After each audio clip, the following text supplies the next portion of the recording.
unverifiable voting in 2000. Like you said, to Trump, but they're getting beauty. He said, go out there and rob these houses and bring back the bounty, and then that'll pay your way. Because Republicans who get endorsement from them to carry that they mean anything. You can't sit on the sidelines any longer. You must get involved in the game. This is your sign.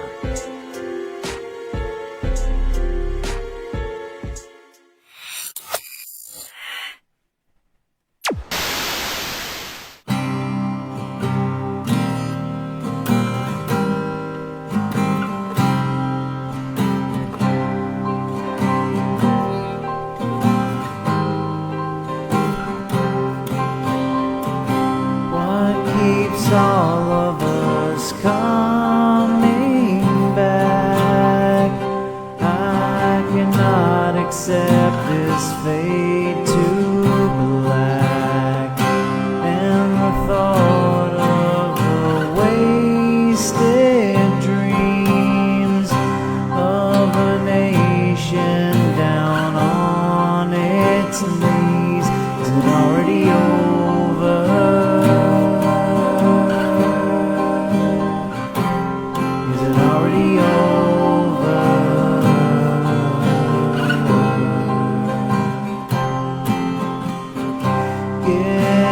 Tickets to the circus show. If you don't, then you'll never know.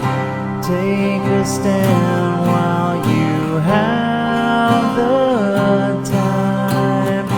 Drown your fear and keep hope alive. Be the change that you want to see. Be the wrench inside the machine.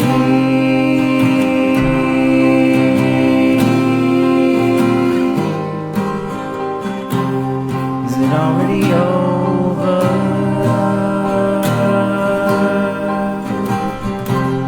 Is it already over?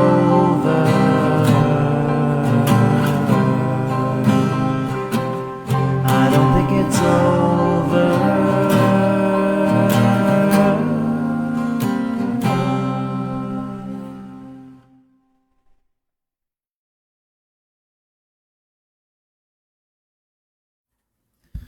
Good evening, everybody. Welcome to this special edition of Small Town Underground. It is Sunday, 10/26, almost into November, getting into the holiday season.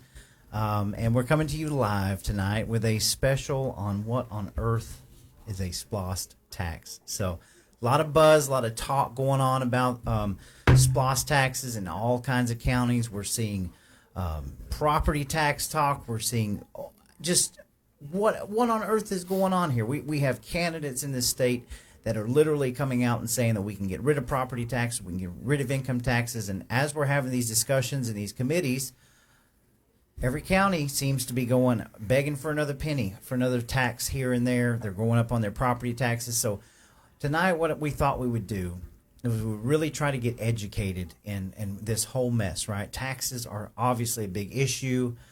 Families are struggling more and more through this economy, through living paycheck to paycheck, and a lot of people don't even know. Some people call it a splosh tax. So we're just following Providence on this show, and it all came together a couple of days ago whenever we just decided that we were going to bring some experts on, some people that know what they're talking about, right?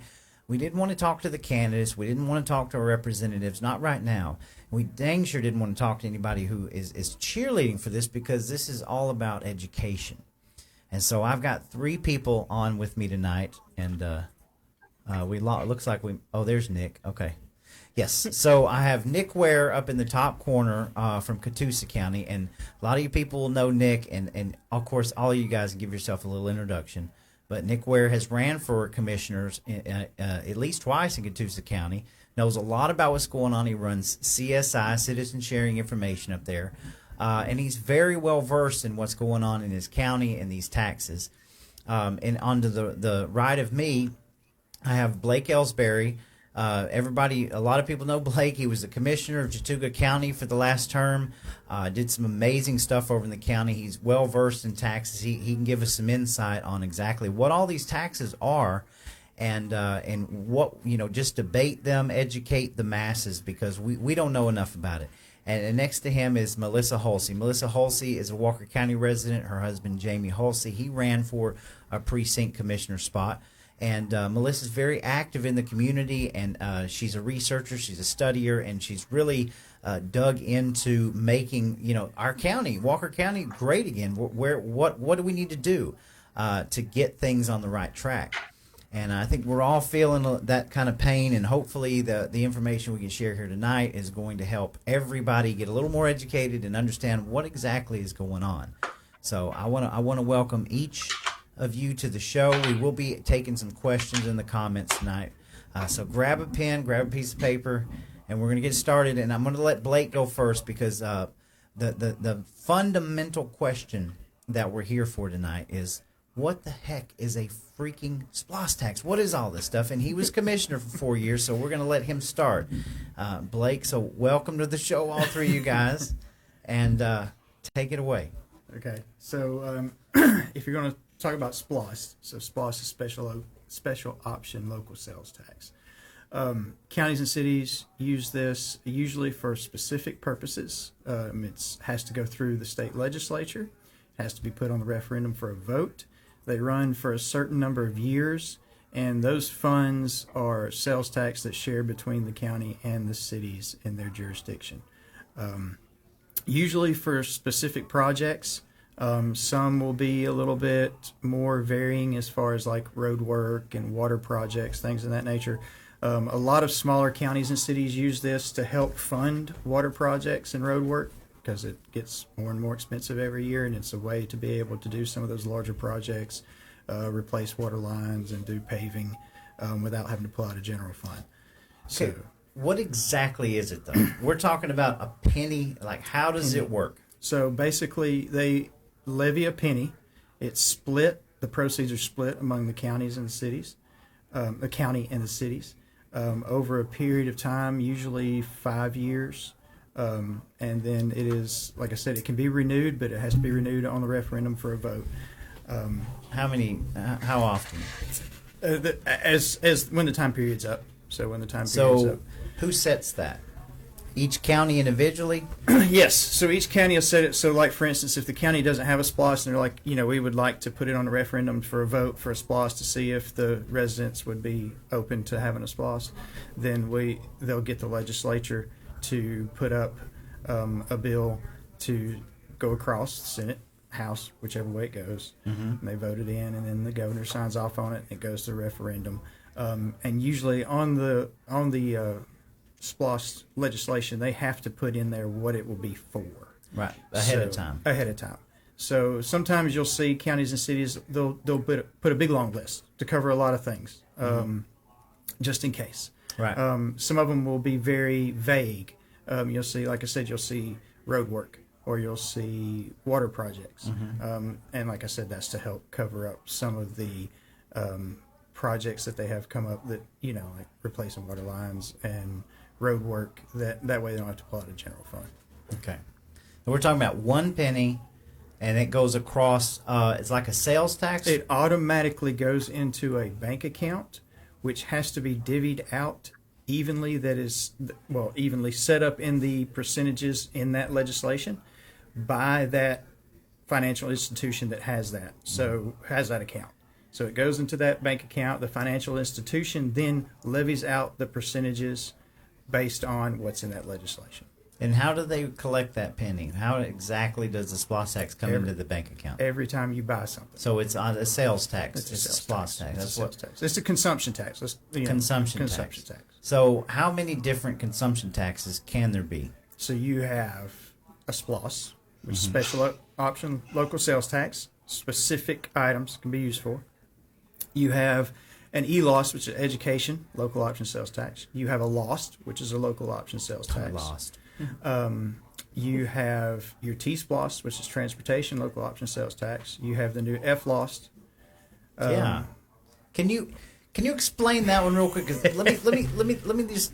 I don't want to take too much time, but Yeah. the FLOST tax is being sold as a extra special tax to reduce Yes. the taxes. Yes. Property tax. to reduce I property want tax. you to make that make sense to me. So, in the legislation, it is mandatory that whatever sales tax revenue the county and cities take in, if they opted in to House bill, the new House bill that came out, then whatever they take in that FLOST, they have to reduce the property tax by the same amount. Now, the kicker for FLOST is first it has to go on ballot for a vote. So that's this year. It has to go on ballot for a vote. It has to be voted in by the residents. Then you have to collect for a solid year before you can offset the property tax. Now they are mandated by law to offset the property tax with those collections. That can't be used for anything else. Anything else cannot be used for anything else. It can only be used to offset property tax. Why do you suppose? My last question for you: Why do you suppose that it's always voted on these taxes in an off election year, or do you want to even speculate?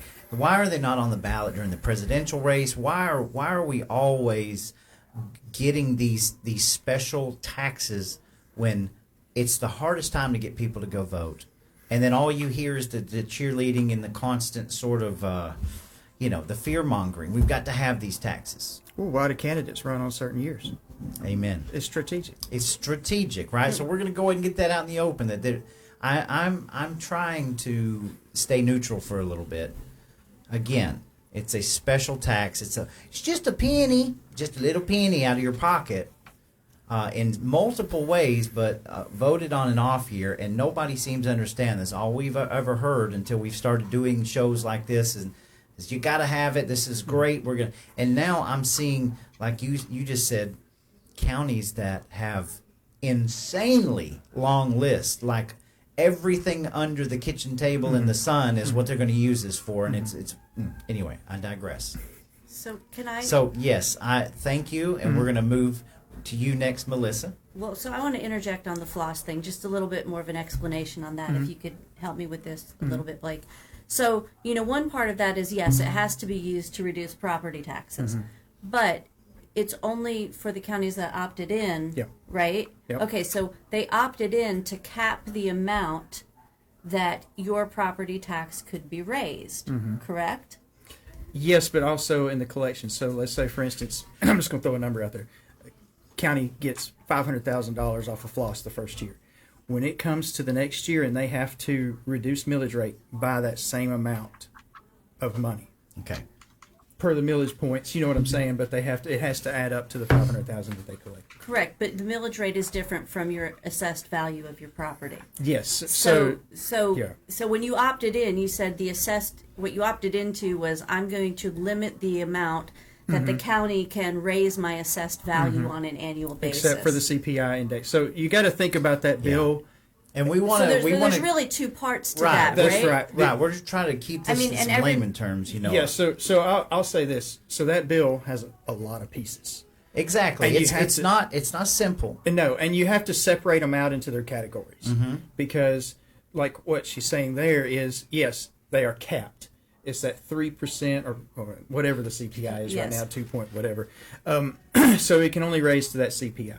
So not only when they opted in are they capping your assessments, but they're also able to put on the referendum for a vote the FLOST. Now that does not mean if they opted in and they've capped your assessments and they put it on the referendum and the FLOST fails, they're still opted in. They're still capped. The assessments are still capped. so It's in two other separate words- things. It's two separate things. Just because the FLOST doesn't pass has nothing to do about the other pieces in that legislation. Well, and I mean, I guess the point I'm trying to get to is that part of the purpose of FLOST was to offset the fact that counties are going to be collecting less revenue because they can't raise your property values as they have been. So when people say, oh, this is going to reduce your property taxes by X amount, I mean, that's really a smoke and mirrors kind of thing. Is it not a bait and switch? Well, Am I being let's always remember okay? You have to have a certain amount of tax to fund the basic functions of government, right? Correct. Okay. Whatever those services are, emergency services, your sheriff's office, regular government functions, you got to have it. However, anytime you move taxes in any direction or any kind of program, you're shifting the tax burden. Exactly. You're shifting the tax shift. burden. Yes. And I make this example, and we were talking about this earlier. Sales tax is the fairest tax. Yeah. Okay? Gotcha. Only, and this is my opinion, I put this opinion out there in an op-ed in August, but only if there's no property tax. Now, for me, in principle, I would rather you tax me when I purchase something than tax me as I own it. Right. Because if I own it and then I'm paying taxes on it, I don't really own it. Right. Okay? I never went into You a... can tax my tea, but don't tax me. Well, that's right. Like, I am beholden to the bank that owns the note on my house because I borrowed the money from them. I entered into a financial contract with them, okay? But I did not enter into a financial contract with the government That's right. to tax my home. Absolutely. Now we have to play devil's advocate, though. So if I do that, it's a consumption tax. Consumption tax, more than likely, if you went to a total consumption tax annually, overall, you're going to pay more in taxes annually overall. Now, for me, I'm okay with that because I'm not being taxed on what I own. Now, that's just me. However, we have to be honest about the fact that a total consumption tax would be regressive. It would be regressive on people who are on fixed incomes. People, I get you. You know what I'm saying? I Right. mean, there's some people It's that cannot adjust down. It's never going to be 100%. Never. All policy has got a downrange effect that is good and bad, and you got to kind of weigh it out. So, you kind of have to figure out which camp you're in. Do you want to pay less overall tax? Well, a mix of different sales taxes that are mandated by law for your local government to have to use in a certain way with a little bit less property tax may be what you want. For me, I'd rather see no property tax and a completely consumption tax or a flat tax. But now, that's opinion. Okay. Okay. All right. So what we're going to do is we're going to welcome Nick to the show, and we're going to let you interject, Nick. Nick, you've heard everything up to this point, so I want you to take it away. Yeah. So with a SPLOST or a loss, just like Blake had said, this is a consumption tax that you're going to be taking, not the 1 penny that everyone always tries to use the propaganda to make you think, well, it's just a penny. Well, it's 1% of your sales. So 1 cent of a dollar. Now, a penny of a dollar is 1%, right? So, a $10 purchase, you got 10 cents. $100 purchase, you got $1. So whenever you're looking at that, and with what they were saying about the FLOST, if you wanted to go to county budget, usually they got a pie chart, which I'm looking at right now, showing property taxes in Catoosa County at 48% is what the revenue is they were collecting in. The lost is that 1 cent local option sales tax. So that's at 27%. So right now, what we have as far as a tax that everyone pays with sales is that 1 cent at 27%. Now, this is the general fund as well. So this is a general fund budget that I'm looking at and talking about it from the standpoint of FLOST. So if you had a FLOST, now you've got another 27% that's going to be inserted into that pie, which would be at the 48, which would reduce that 48% property tax.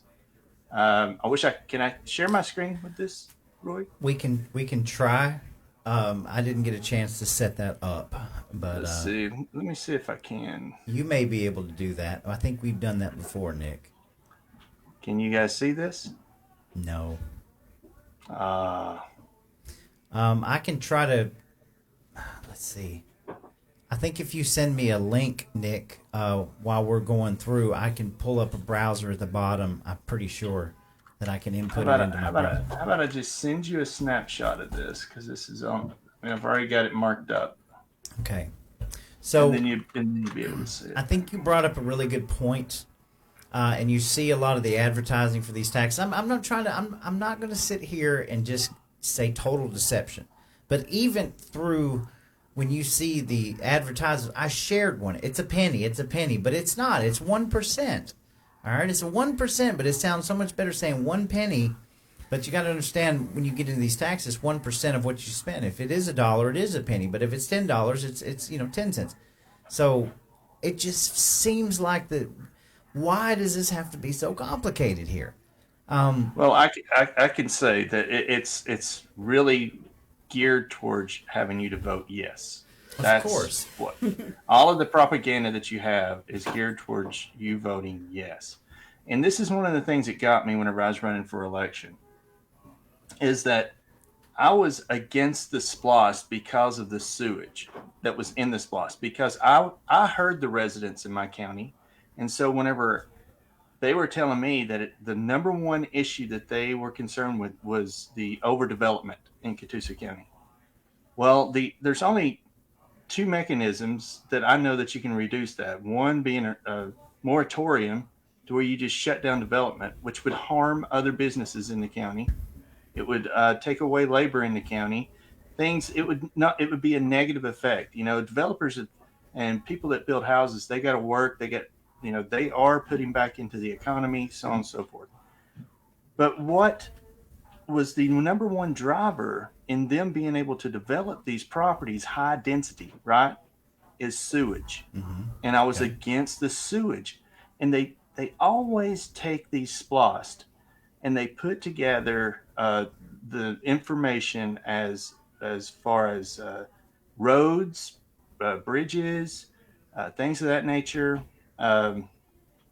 fire, and emergency services, police. So I went through and I looked at the last 3 SPLOST cycles that we had in Catoosa County, which was 2009, 2014, and 2019. And those, the amount of money that the sheriff received was $12 million out of 176. And then the fire was, $8 million for the sheriff and $12 million for fire and rescue. So emergency services only got about $20 million out of $176 million over a 15-year period. Right. But they pushed that and that's a fear tactic to me. Yes. That's a fear tactic to make you vote to where, hey, if they don't get their equipment or whatever, then your house is going to burn down. Your life is in jeopardy. Sky's falling. You got to put this in, right? Mm-hmm. Certainly appears that way. And whenever I looked at the total with $176 million, and I even took, hold on, I've got it pulled up here. So sheriff was 8.6 million, fire and rescue is 12.9, and this is 15-year period. Road department was 35 million. Sewage was 39 million. So out of the four, sheriff, fire rescue, road department, and sewage was the number one winner here at $39 million. Mm-hmm. Wow. And if we take and stop pushing sewage to greenfield project areas, right, where there's nothing there, greenfield meaning it's a green field, there's no buildings there. If you push that out to those areas, now developers can come in and they can go boom, and now you've got a high-end, high-density development that now is putting more of a burden on the school system, on the roads, the bridges, and all of this that we're spending less money on than we are putting it into the ground, into a straw to put it out in these areas. Now, for developments that's been in their communities here in Catoosa County for 30, 40, 50 years, they have failing sewage systems, septic tanks, so on and so forth. Yeah, let's do that for those residents. Let's be able to do that to where these developments they're at a need for this, right? And man, I got so much grief from so many people because I just wanted that out of it. If this was taken out of it, I would have been for the SPLOST, right? Right. But there's no negotiation in this from the public standpoint whenever it comes to being able to have input on how these they SPLOST. spend it, right? Right. Yeah. You bring up a really good point. You're even getting the bang for your buck here, and this is over a 15-year period. It's very easy to hide those numbers, right? And I'm not. We're not saying that every commission board does this. And Blake, you may have a little bit different take on this, but again, we have zero say so in these. Let me just ask this question, Dick: how many special taxes do you have in your county at the moment? 3. You have 3. Okay. All right. That's So SPLOST, LOST, and ESPLOST. okay, and we're still raising taxes, right? We're still raising taxes. We raised what was the percentage that your school board ended up raising their property taxes last year? Was it in the 37%? Over the last 3 years, Catoosa County residents has experienced over a 55% tax increase. 55% tax increase. You got 3 SPLOST taxes. Over the last 3 years. Okay. That's correct. I'm going to go back to you, Melissa. You're focused on Walker County. How many special taxes do we have in Walker County? Well, Walker County currently has 4. So just think of that, your 1 penny, right? So that's 4 cents on a dollar, or 4 cents, or 4 actual percent on the dollar. Yeah, I mean, if you pay $100 for your groceries on a weekly basis, 4 of that has gone to these taxes. Right. The lost tax, the SPLOST, the ESPLOST, and then the transportation, the T lost. But, what we're talking about in Walker County now, coming up on the ballot, is the 2026 SPLOST. And we will either vote to renew or not to renew that. And I'm going to take a different kind of approach on this. So, the newspaper articles came out that said $69 million over this 6-year period. 44 268 775 is going to go to unincorporated Walker County, and the rest of that is going to be distributed to the 4 cities within Walker County: Lafayette, Rossville, Chickamauga, and Lookout Mountain. So annually to unincorporated Walker County, we're talking about $7.3 million. Okay. So basically our county is saying, we need you to give us this $7.3 million every year for the next 6 years. But here's the question that I want to ask. Has anyone said, have we examined, can we reduce our spending Right. by $7.3 million? Can we reduce our spending by a percentage of that? Because, without fiscal responsibility, this is just, Well, let me interject just because I'm in Walker County. The last commissioner, their number 1 stated goal was to get the county completely out of debt. And as far as I know, the last commissioner left this county in very, very good shape. Very close, let's say, we're paraphrasing, to being out of debt. Now all of a sudden, I see $39-40 million budgets. I see all of these expenditures coming out, and now there another SPLOST tax coming. You would think that the new commissioner, any new commissioner, would come in and first thing they would do is look at their budget and say, how can we budget without asking for more taxes, right? We have seen an explosion in this whole just look at Georgia. How much the taxes have been raised across the board.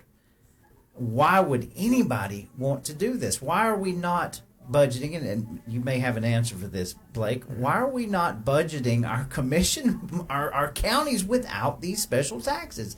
And I say that because right now, nearly every Republican candidate in this state is coming out on the campaign trail and telling us they are signing paperwork saying, I will not raise your taxes. We can do this without an income tax. I'm going to take property taxes away from you. Now, I'm not hearing any plans from them, but while they're out on the campaign trail and they're telling us this, right? You've got to vote for me, man. Guess what? Every county, Whitfield County just said in Whitfield County that they were going to have to raise property taxes for their proposed budget, not even what they voted on. You think that these people could go back and say, wait a second, this is what I'm talking about here. I feel like I'm getting scammed. So, well, let me just interject again on the whole budget thing, and then I'll turn it over to Blake because he knows a lot more about the details of this, the meat of this, than I do. It doesn't really matter, in my opinion, as to Blake's point, it takes a certain amount of money to operate a government, right? I mean, we have to do road work. We have to have public safety. We need to have our fire vehicles. We need to have, support individuals. So we have this budget that we have, and you can fund that in any, mix that you want to, but ultimately, until we examine what we are spending and until we become good fiduciaries of that money, right? Right. We can't really have a conversation about what percentage of tax we are going to be taxed. And Agreed. in Walker County, it's in our Enabling Act that our financials are to be posted twice a year. The financials as of the end of December and the financials as of the end of June. Right. Now, I would like for someone to show me where the financials as of June 30th have been posted in the Walker County Messenger. We get no written financial statements from this administration, and that is something that we were promised. So please don't ask me to give you just one more penny until you show me where that penny is being spent.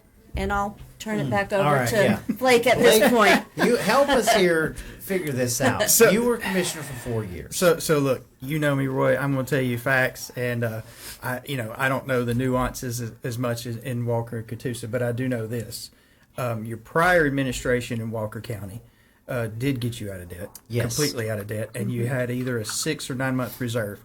Now, that is something that a lot of the county consulting groups have really pushed for counties and cities to have a reserve. And the reason being is because of the housing crisis in 2008.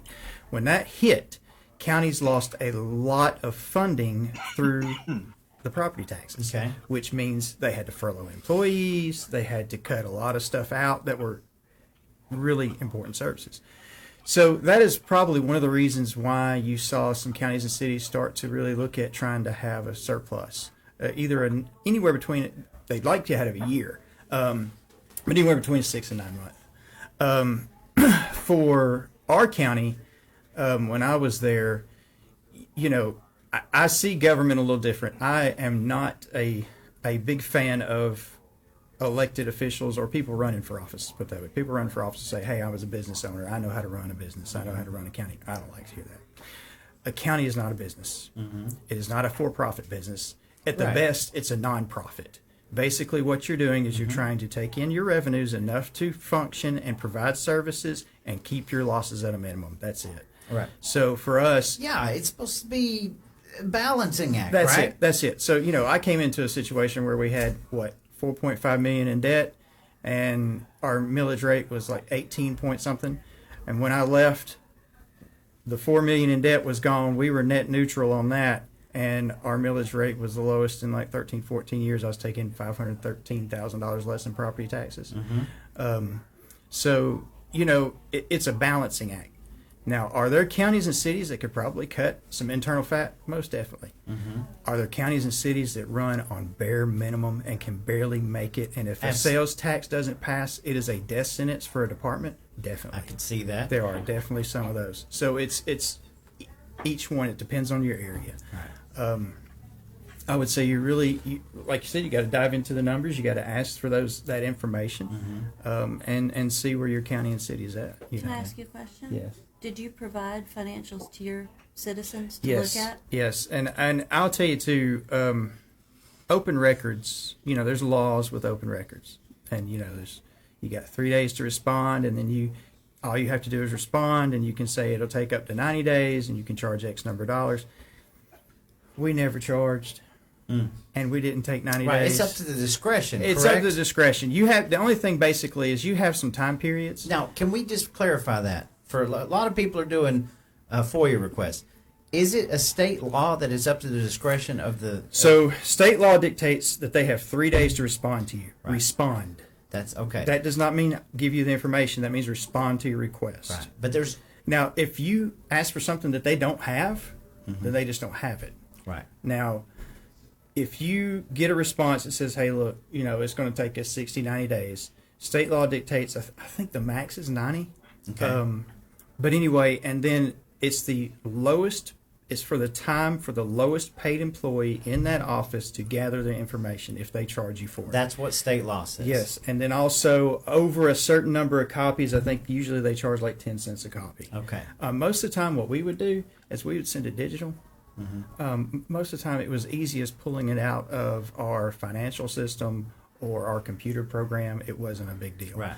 Now, if you don't get the response that you want, or let's say, for instance, they tell you, well, hey, look, it's going to cost you X number of dollars because we're going to have to get the county attorney to look at it. Wrong answer.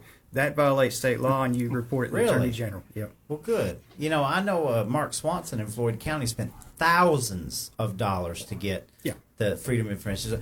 But just to clarify for everybody out there, that's the lowest that they should. But they can dictate that, correct? They have their, because it seems like they can charge somebody a crap load. Well, of they money. can make it difficult. And I've never understood why you make it difficult. I've never understood if you don't want them to see the paperwork.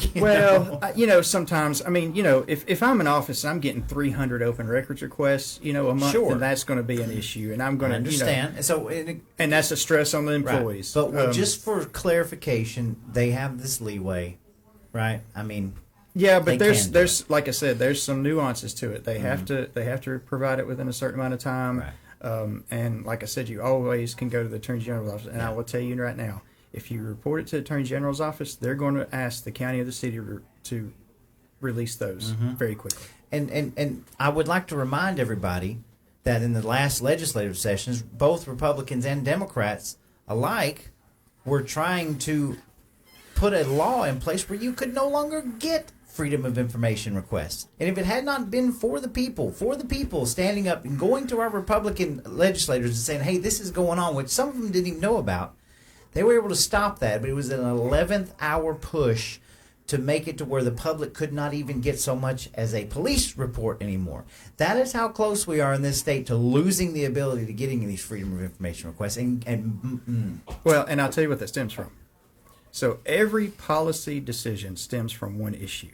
It's never an overlapping broad thing. It's usually one issue. Now, the results of that policy will have overlapping effects, broad effects. Okay. But that is from the Freedom of Information Acts that took place after the elections. Most election offices, and also on Freedom of Information Acts that happen after reassessments as home values continue to increase, you had assessors' offices that were getting 300 and 400 open records requests in a month. They don't have enough staff to answer those in a time. Or they could just be like Fulton County and just to say, screw you, we're not going to do it. Yeah, and see where it goes. Yeah. So and it was a direct response. Let's stay on target. Yeah, it was a direct response for that. I'm getting angry. This whole thing. It's. But let's go back to the income tax thing. I'm going to call it what it is. This is my opinion. It's a political push to do away with income tax. Okay, there's not a state in the nation that does not have income tax that doesn't have property tax. You can't do away with both. So what people need to think about is, do I want to do away with income tax? And there's nuances that are good about doing away with income tax. There's nuances that are bad. If you do away with income tax, forget about ever having the conversation about doing away with property tax and getting it passed through the legislature. That's a good because point. It's not going to happen. That's a good point. And I'll tell you something else too. Income tax is $19 billion last fiscal session from the state. That is your commercial. Your commercial and your individual. It's $19 billion revenue. That is a huge chunk. There's a lot of things the state can do to pull some of that and remedy that, but not everything. Not everything. And I agree. You got to remember too, it's got to pass through the Senate and the House. Mm-hmm. Oh yeah. And one of those is going to be a big if. Well, isn't it great to hear these campaign promises, knowing that how hard it would be to get these things passed in the first place? But it sounds good. And they probably have a plan, and they may have a plan that I haven't thought about, you haven't thought about, nobody's thought about that may work. I don't know. But does it have support? Does it have support that it can get across? That's the big question. Right. So, Nick, I want you to chime in. I'm going to keep my mouth shut because I'm going to put my foot in it. So, bring it on. I'm going to circle us back to ESPLOST. Okay. Thanks, Nick. Yes. So Noreen Cantor, she had a great question. She's on Facebook and looking at these questions as you guys were talking. She and said, "Is it true that ESPLOST, that once it is over, it is over? So it is always a new tax and can't be renewed. You renew fishing license and not ESPLOST, right?" This is something else that people, it's like a continuance tax, right? Mm-hmm. And so many people say that it's not new. It actually is new because each time you have to vote for it. Right. You're actually saying, yes, it's okay to tax me again for another 5 to 6 more years based upon these capital projects for ESPLOST. And so many people think that, well, it's not a new tax because it's in a continuation, right? Mm-hmm. But whenever you've got new expenditures, you have to have new, these capital expenditures. You got to be able to acquire new revenue, and the new revenue comes in with the new SPLOST. So each time that you vote for that, you now have this package deal of a SPLOST. Like our last one was 96 million for 6 years, and before that it was 60 million for 5 years. So each time it's just like, whenever you lease a car for 3 years, whenever you go and you do another lease, it's a new lease that you're doing for another car, right? And I think, and I'm gonna. Well, I'm just gonna say Nick's right on, and one of the things is it's the wording, right? So when you have a SPLOST and they say, well, we're just basically renewing the old one, you still have to vote on it. What they're saying renew is the fact that they haven't changed anything in the legislation. Right. Which means they didn't have to go through the process again. That just automatically goes back on the referendum for a vote. When they change something in the SPLOST, if they add a project, take away a project, an item, it has to go back through the legislature. It has to get back on the referendum for a vote. Okay. That's when they continue a new SPLOST. And it's wording. It's basically just playing wordsmith with the same thing. I want to interject from a layman like myself. When we say temporary, I believe this whole tax was sold as a temporary tax at the time, and then people never knew. I certainly didn't know till like this year or last year that, well, we've had these SPLOST taxes, because that's one of the fear tactics. Well, we've had it for 33 years. Mm-hmm. And then you think, my God, because you think you're renewing it every so often, but it's been there for 3 decades. Well, and let's think about this too. Anything that the state does benefits the state. Yeah. Okay? And you have elected officials in your county and city that are trying to do the best for their communities. Most of them are genuine people who wanted to run for their office. I'm not saying all, most started with good intentions. If the state does something that fiscally impacts the county or cities negatively, then your commissioner or council member has to adjust their budgets to match that, whether that be in adding another SPLOST on the referendum, or whether that be going up in millage because the state took back some funding. We talk about the impact of doing away with income tax. What is the state going to pull it from? They better not say casinos. That's going to be a whole nother battle. Well, every county and city gets an insurance rebate in October. That's a huge chunk of money that I'm glad they do. We're not getting they lean on to finish out paying for general expenses every year. If the state decides to keep that to help make up for that income tax, get ready, because your counties and cities are going to have to make it up, and then you're going to be mad at your commissioners or your council members for raising millage, but actually the state's taking their revenue away. So what do? Okay. All right. This past year, the governor of my state of Georgia, what is it, up to $16 billion surplus, right? We talked about how we're supposed to be, we want a little bit of pad here, but Georgia's the number one state to do business in, boys. We got $16 billion. And what does he decide to do? They decide to give each individual a tax rebate. Why couldn't they have used that money to offset these property taxes last year? Why couldn't we have done that? Why do we have so much money laying around, but yet we've got to continually raise our taxes and beg people for a penny of 1% or whatever? What is going on here? Anybody? What looks better? I'm starting to not care what looks better. But no, I'm playing devil's advocate. And that's what it. You know what I'm saying. That's why you're here. Always. All right. So Nick, continue. Oh, sorry. No, you're good. So that's one of the things. It's like, if it does end, they would have to go back and do the whole process of being able to put it on a referendum. But that's where, like, if like in my situation where I said don't pass it, so then that way we can collect it and come to collectively. Hopefully, I would get into office to where then that way I would be able to say, hey, look, let's take this out. Let's give sewage a break for the next 6 years on this SPLOST. Let's look at what our firemen need. Let's look at what the police need, which right now Gary Sisk, the sheriff in our county, is needing more money to be able to finish out one of his projects that came into the 2019 SPLOST that he didn't get enough money for. And now in the 2024 SPLOST, apparently he didn't get enough money for. So he's trying to do what he needs to do for the citizens in this county that, everyone depends on the sheriff. Everyone. You're not. Absolutely. But sewage, not everyone is dependent upon that sewage in this county. But the sheriff should have been able. We could have rolled that back in the sense of being able to have a SPLOST that would be able to take care of the sheriff's needs, Right. and him being able to finish out his project, being able to have what's needed for the county for him to do his operations in, and then that would have gave a break on the SPLOST, which then would have gave a break on the development, so on and so forth. Now, there, like I said, once again, there's neighborhoods that are identified that do need to have sewage to them, but the continuation every time that I've seen a SPLOST, it's always emergency services.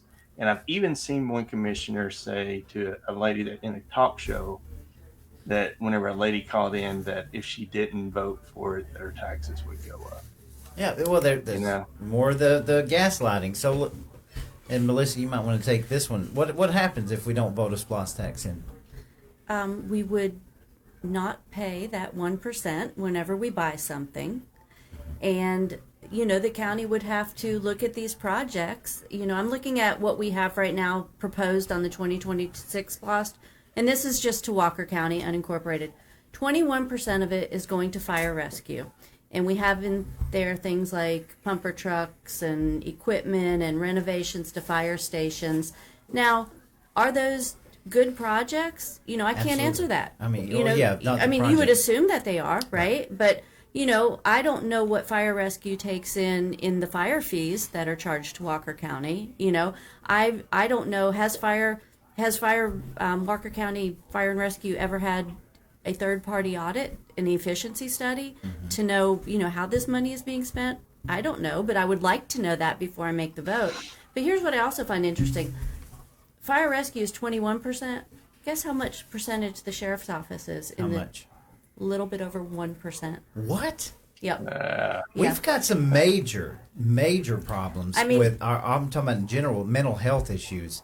I've been talking to the sheriff about it. So our sheriff's office, and I don't know about anybody else, but there have been times when I have needed to call the police for questions or pick up a police report for something or what have you. I've used them a lot. I've never had to call fire, and not to say that. Sure, they're obviously we know fire and rescue is a big deal, right? I mean, to me, they're equally as important, right? Absolutely. But I don't understand why a sheriff's office is getting a little bit over 1%, and fire and rescue is getting 21%. That just seems like too big of a disparity. Right. If both departments were running as efficiently as possible. Does fire and rescue include EMS? No, there's an EMS. There's a $3 million expenditure for that, which is a little under 1%. What's the greatest percentage that you've got on your SPLOST there? So the greatest percentage would be the fire and rescue at 20%, and then we have, although Public Works is coming into a hefty second. But we have the T-SPLOST, right? Mm-hmm. And yet on this SPLOST we have $8.5 million for infrastructure improvements. Now I'm not saying those infrastructure improvements aren't necessary, but again, I would just like more of an explanation to what these are. It's like, we need this money, trust me. Yeah, okay. Exactly. Well, can I have a copy of the general ledger to really show me? Right. No, you can't have that, but trust me. So I'll add two things. And it's varying from county to county, city to city. So I know. So right now in my current role, I work with cities and counties just different in a different avenue all across the state. I have the entire state of Georgia. I see counties and cities in all different ranges of financial situations and political situations. I know a city right now that levies no property tax, and they want to keep it that way. So they're looking at every avenue they can. They have sales taxes, different sales taxes. They have a lot of fees. But their residents, that's what they want. They would rather pay for the services, pay the fees, than pay for property tax. That's what they want. Now, there are SPLOSTs, like in counties, that are for special projects, and they've got them listed out. But you've got some counties, like I said earlier, that'll put in there water projects. Capital improvements is one you'll see. Not capital builds, but capital improvements. So like, for instance, if the roof falls off the courthouse, they can fix it with the SPLOST funds. They don't have to pull out a general fund. You will see road work. And the reason you'll see road work a lot is because of LMIG. LMIG is Local Maintenance Improvement Grant. It comes from the state. Every county and city gets a tranche of money. Comes from the fuel surcharge tax that the state collects. Okay.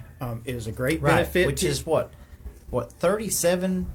Is it 37 cents out of every dollar on gas is actually state taxes? It's something like that. So it's yeah. And I will tell you this: Georgia is unique. I'll tell you, for local governments, it's fantastic because I have visited other states. The fuel surcharge tax goes directly to their DOT system and does not go downrange to the other local governments. They get no penny. And So I'm not it's- saying it's- it's bad. It's just, I know. So, but the thing is that helps counties and cities Yes. pave roads. They have to put in 30%. Your SPLOST, if it has road work in there, they can take that 30% match out of SPLOST so that they can do their road work. Now, I will tell you, every year it doubles what it costs to pave a mile of road. It doubles. And when oil goes up, it gets worse. So it's beneficial in that way. Now, like I said, it's county, city to city. There's some counties that do that. They use their SPLOST to help pay for their match for LMIG. They use their SPLOST to fix their water lines that are falling apart, or they got to, PFAS is a big issue now. Yeah. So, we've got counties and cities that are trying to figure out how are we going to pay for these filter plants that we're going to have to do now and all this stuff. So there's counties like that. And you have other counties that have a bigger general fund, that have a lot of money, and they use the SPLOST for these special projects. Well, Nick said something interesting. 2 different SPLOSTs that was originally planned for work, but yet the work was never completed. How does that happen? How does the SPLOST money either run out or they just put a project off? Like, if that money is allotted for that project, how could it go for years in other SPLOSTs and not get completed? How does that happen? Where does the money go? Well, I mean, I don't know the nuances of that situation, but, SPLOST either times out or it runs out. So, like, you have an X number of dollars that you can collect in that legislation. Once you reach that threshold, you can't collect anymore. Right. So, also, if your SPLOST runs out, that's another. So, like, for instance, if a county says that their SPLOST they're fixing to be at max collections, and it's June of the last year, not the end of the year, they may go ahead and try to get that on the ballot for let's say earlier than that. It'd have to be like January. So they see that they're going to reach their threshold by June. January of that year, they'll try to get it through the legislature to put it on the ballot for that November to continue it so they don't lose the funding. So you're telling me they can dictate when to bring up another SPLOST tax too? Like, No, it's you just gotta not something. No, you got to get it through the legislature, so they'd have to do it at the beginning of the legislative session. So that's what happened this year? So, like, for instance, I'm just saying it as an example. Okay. If you're a county and you've got a 6-year SPLOST. Oh, so it's not overall, it's county by county. They would go to county their by county. representatives and say, we need this. Look, let's say I'm a county, Okay. and let's say I'm not one with a bunch of special projects. I'm one that uses my SPLOST to help fund regular functions of government, fixing my water lines and paving my roads. And I rely on that so that I can lower my millage rate every year. Let's say in just a perfect world, that's what they're doing. When they see that their SPLOST is fixing to run out, and let's say, okay, we're going to reach collection time probably around June, then January of that legislative year, they will ask their legislature to just redo that SPLOST legislation, put it on the ballot for that November, so that when it runs out, they can renew it in November and get it done, and they can continue their funding. And Nick, I want to ask you a question. We'll lead off with you about, we got these SPLOST taxes, all of this stuff, special process taxes.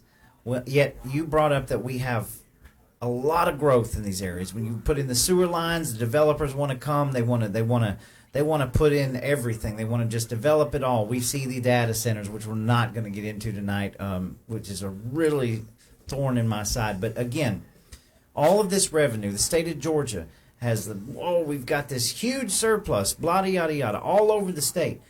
Does not any of that come into the effect of why you would want to add more taxes? What about the new revenue that's coming in? Or does everybody that come in and all the builders and developers and the new plants, are they just completely tax exempt and it's all on us? I mean, what is going on? There's always been that bait and hook type thing, like we've seen with Rivian in the state of Georgia, where they did this with Rivian, and the state went in and they did all this development and made it to where it was buildable for Rivian, and then Rivian just pulled out, right?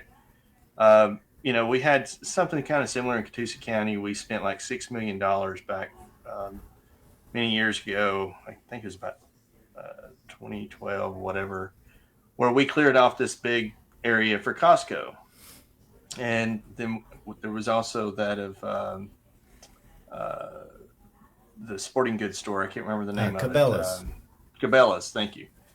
And so then Cabela's pulled out. So now there's this property that's there that, I don't know if anyone's doing anything with it or what, but and it's interesting that whenever I went to get the information on that, I did a request for information on that information. I wanted to know how quickly we got the revenue back to be able to pay for that $6 million that we used to make it a shovel-ready, area for them to be able to build on.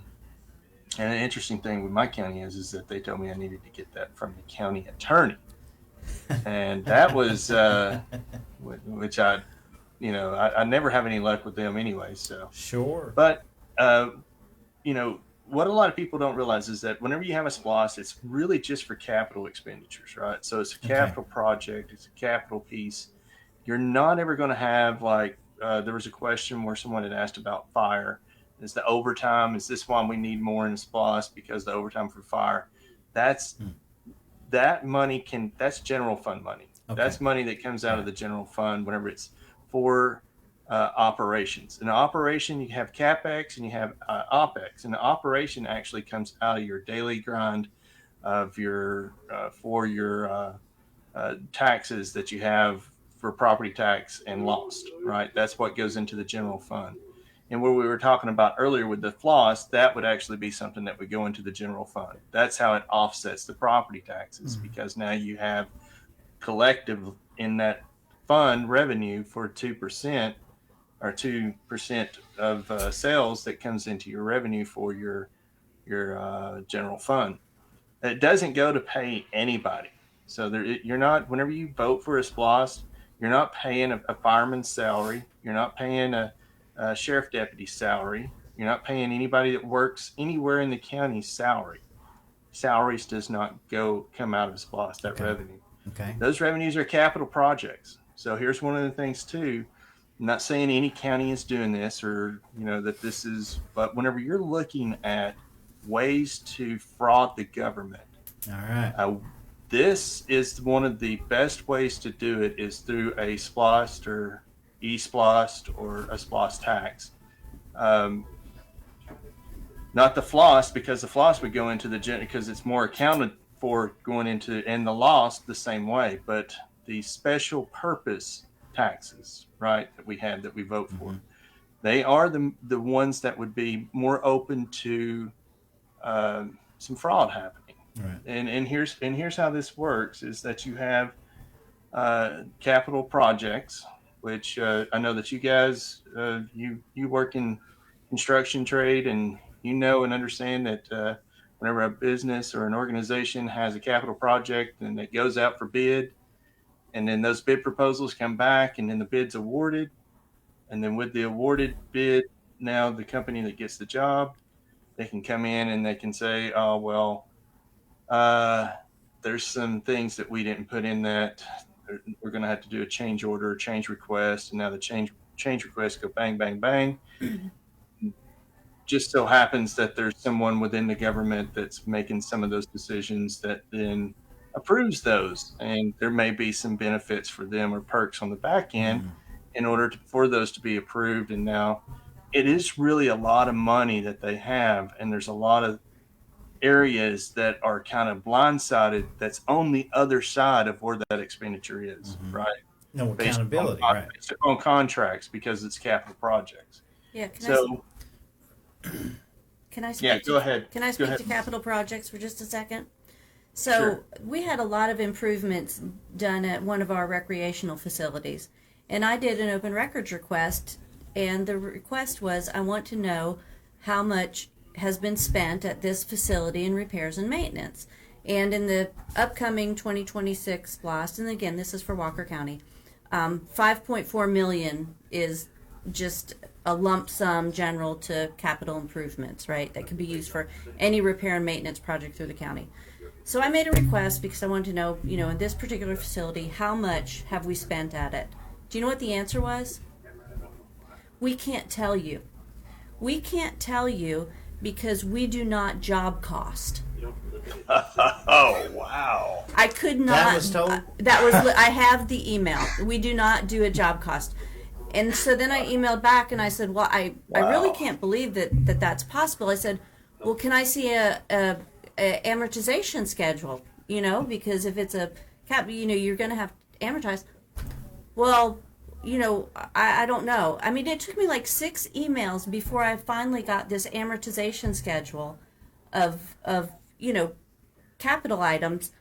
But to this day, they can't tell me how much was spent at this one facility. So yet we have 5.4 million in this budget, and I'm thinking, when you can tell me itemized, how much was spent at facility A, facility B, facility C, then we can talk about you needing this 5.4 million. But when I ask you how much money did you spend at this particular facility, and you say you don't job cost, I'm sorry. Well, I mean, do you have to have a receipt when you return an item, or at least be in the system that you bought it? I do. Okay, whenever you're doing your taxes, don't you have to cross every T and dot every I? I do. Why was our governments, we're dealing with 3 different counties here. Why are our county governments not being held to that same standard? Why can they not provide the information? Again, I think that's a little bit of what Nick is saying. Obviously, I don't believe in Blake's case, after knowing Blake and seeing the improvements he did in his county, that's going to be the same case. But again, I think it's pretty evidently clear that we don't really know what goes on with these SPLOST taxes. And I'm still hung up on, okay, well, if you had enough SPLOST money to finish this capital project, but then it goes through 2 SPLOST cycles later and that capital project's not finished, where did that money go? How did they allot it to something else? This makes no sense to me. Okay, so we've been talking about SPLOST. Okay. Right? Yeah. Now let's talk about ESPLOST, because I've went to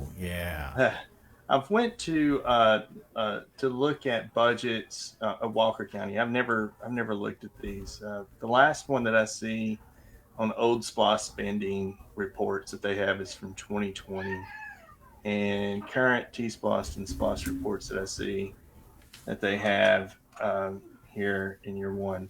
But one of the things that I see from all county SPLOST is these itemized list of projects, capital projects. Now, with the sewage, it's usually based upon basin, right? So the basin for this side of the county or this side of the county, depending on what the basins are. And they have 2 different basins that they cover. But it's still an itemized line item. And usually on our SPLOST for the county, it may be anywhere from 9 to 14 different projects that I've seen. I think the most that I've seen in SPLOST is 14 different projects. But whenever I'm looking at this referendum that we have here in Catoosa County, we have on an ESPLOST that we're going to be voting on that has a total amount of about 23 different projects. But I can say if I was bucketing projects, that's kind of the way that I see things whenever we're looking at capital expenditures, that you've got buckets that you're actually able to report back to, like what Melissa was saying. You've got this bucket for the road department, or you got this bucket for fire or for sheriff. But in this, it starts out that it's phase 2 of Boynton Elementary School property project. All right, so that's at Boynton Elementary. They've been doing some work. Phase 1, apparently they're done. Phase 2 now is going to be in this SPLOST. Okay. Technology refresh for the school system. So an entire technology refresh for all the technology that's going into the school. Now, thing about that is technology refresh for the school system. But then whenever I pull down to what I've got here is line number, I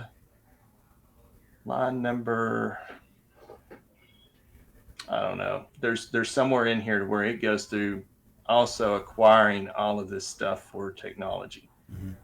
So I'm not for sure if that's what's rolled into this or that's what's in here. Mm. Cafeteria and chorus room expansion at Heritage Middle School. So I see like capital projects, but then once it gets past number 13, it then goes into acquiring, adding on, construction, installing, painting, refurbishing, replacing, existing buildings, classrooms, ceilings, flooring, walls, hallways. It's really just, and then I thought, well, maybe they've got it on their website, right? Go to their website, because the last time that they did, we had this college and career academy that was built from the last SPLOST. And that's kind of, there's projects are lined out for that SPLOST and all. This one, there's nothing on their website for it. Mm. It's just the referendum. So I did an open records request last week.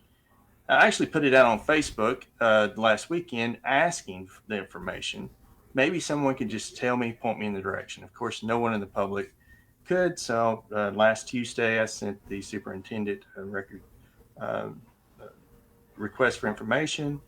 And then I should be getting it, I hope, before the election. So and that way I can have at least somewhat a conscious effort. Did they respond my to you behalf. in 3 days? They did respond to me within 3 days. Okay. Yeah, they know me well, so this isn't my first rodeo in asking questions for my school system. Everybody in the county knows that. Are you one of those weeds that need to be pulled, Nick? Is that what? I think it probably depends on who you ask. Right. But for the most part, everyone knows that I'm here trying to, one, educate the public. And I've told people before in my government, hey, look, if you're on the up and up, I'll stand side by side with you. If you can always make sense to this, for me to understand, and then I can then be there for you, because I understand. I mean, we all understand. Government has to have a revenue that comes in for its operations to provide the services that we get from government. We can't just go into it with like, oh, well, we don't want to pay any taxes, and they're going to have to get it from turnips, and we're just going to have turnip fields everywhere. But can't even get blood from a turnip. So. I understand that. And again, I'm listening to these commercial ads, and I'm seeing these candidates sign this paper saying we're never going to raise your taxes.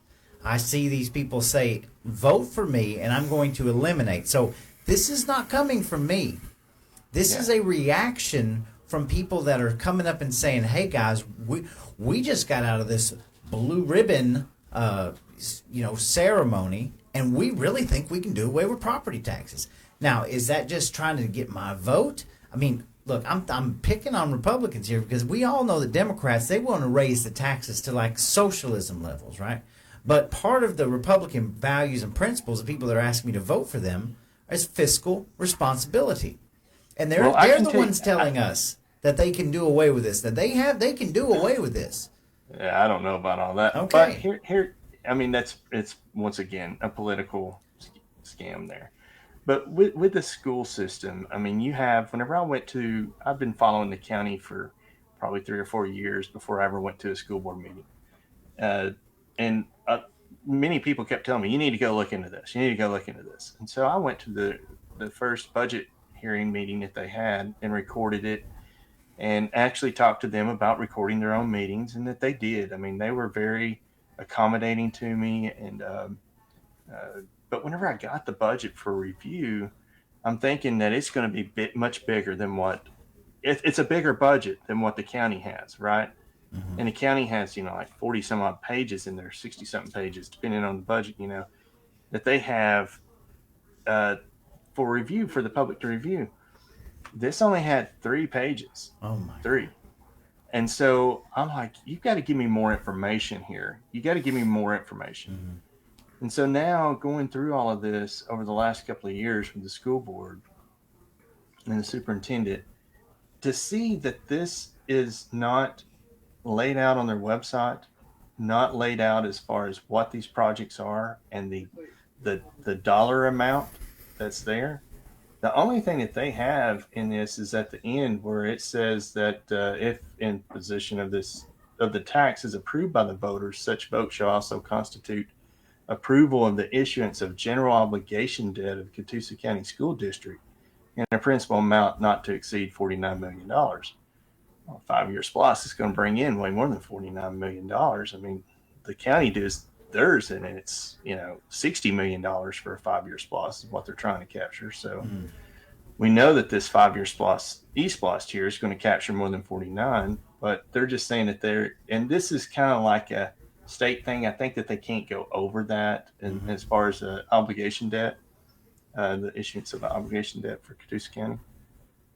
But the thing is that all the information isn't there, and the school districts are the ones that tax us the most. The school system that taxes us the most should be more transparent, should be more open, should have more details. I mean, they're educators. Come on, right? I mean, agree. You take the political piece over here, and you have the politicians and then the bureaucrats. But then over here, you've got the educators and the ones that are within the system of educating others. Why are they not educating me?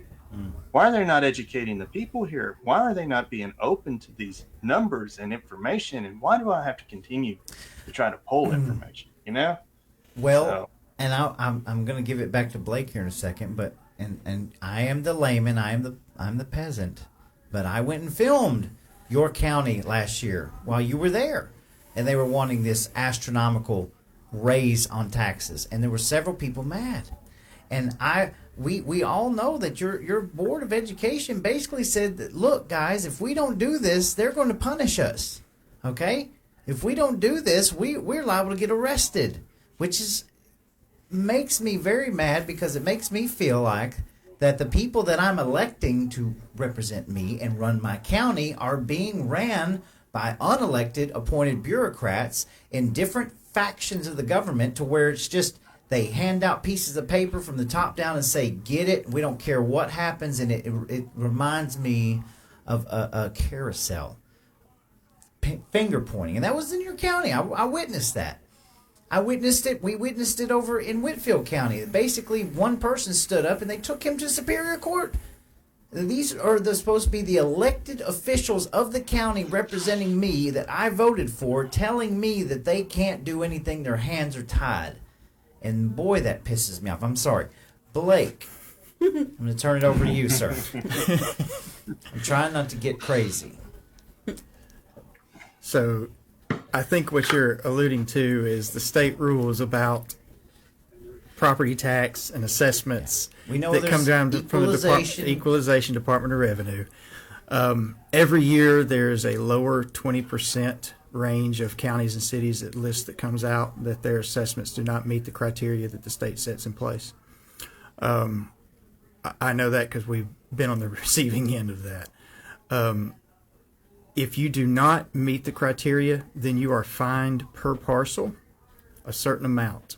That fine continues until you reach your assessed value. If you continue to not do that, then they can come in, Department of Revenue can come in and do a total reassessment, and then they will charge the county or city for that total reassessment. And I know of one county right now that the commission board is still refusing to do the total reassessment, and they have been told they're not going to be able to collect their property taxes, which means they are probably going to have to shut down a couple of departments.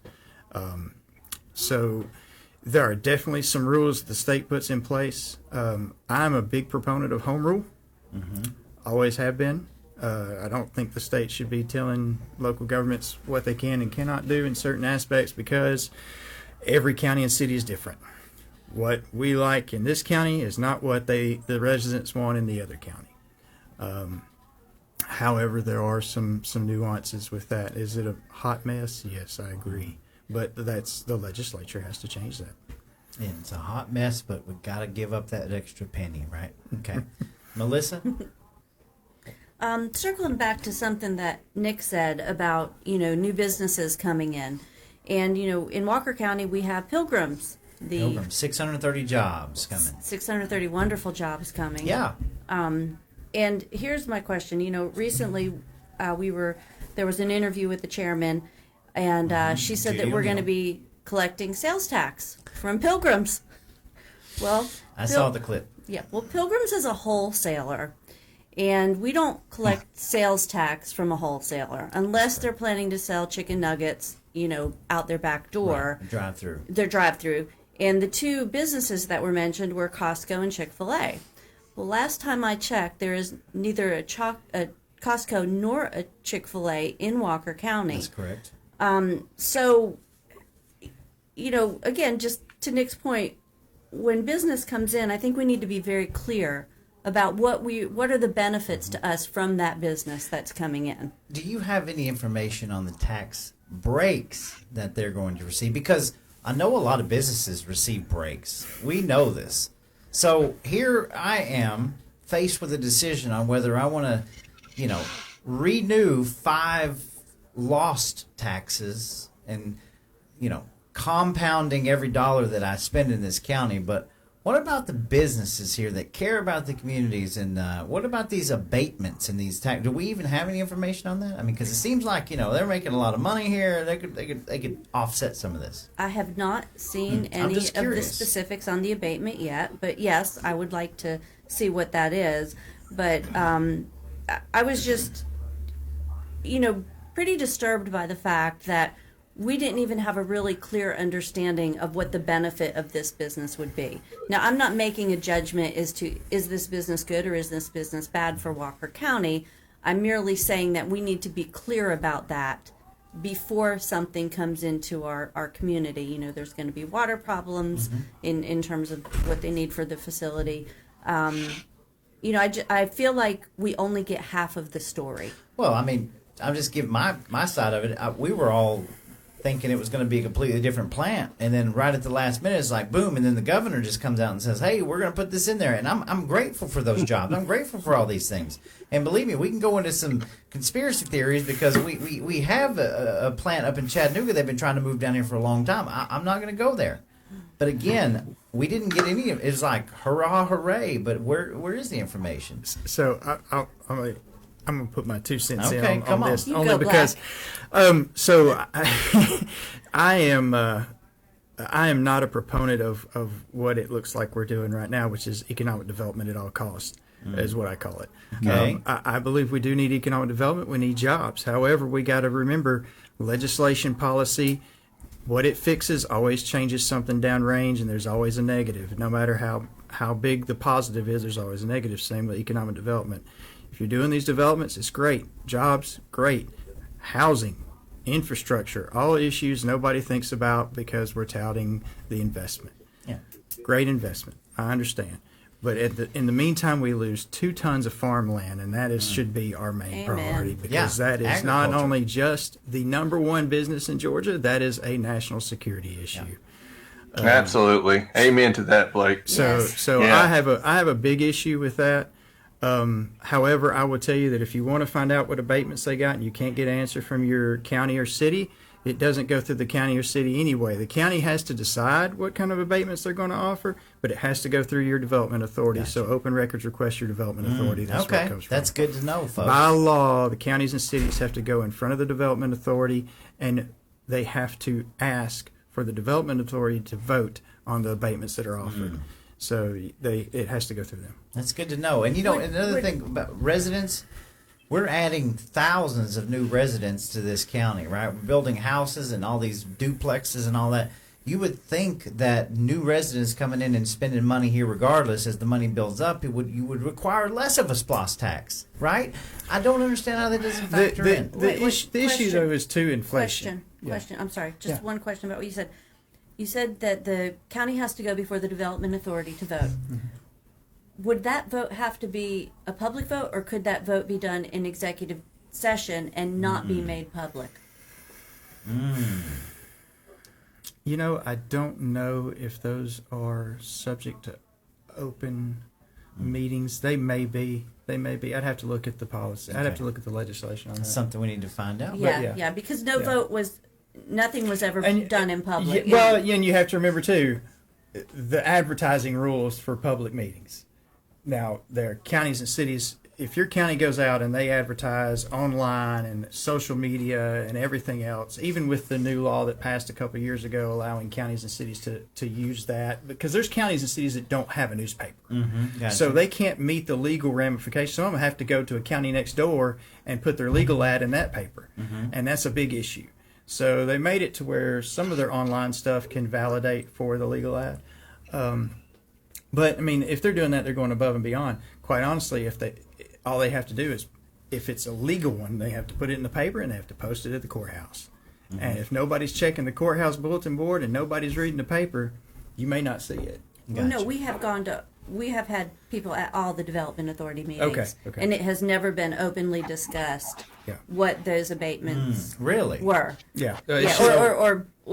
Or not. I mean, because at this point I've not seen anything, so I'm not going to assume that there are. It should have gone through your Development Authority. Okay. The abatement should go through your Thank you. I'm sorry for interrupting. No, but Back that's to what just y'all were fine. talking I about. have never known it not to work that way, unless there is just something that I don't know about in your local legislation that was put in place.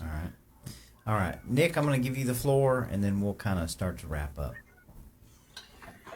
Well, first of all, the people watching, I mean, we started this out with saying, we're all kind of for a consumption tax, but we just want it to be on a level playing field to where we're able to understand it, and for us to be able to see the reporting that you would have on it, whether it be government or whether it be the school system, which are both government, but I meant like your local government.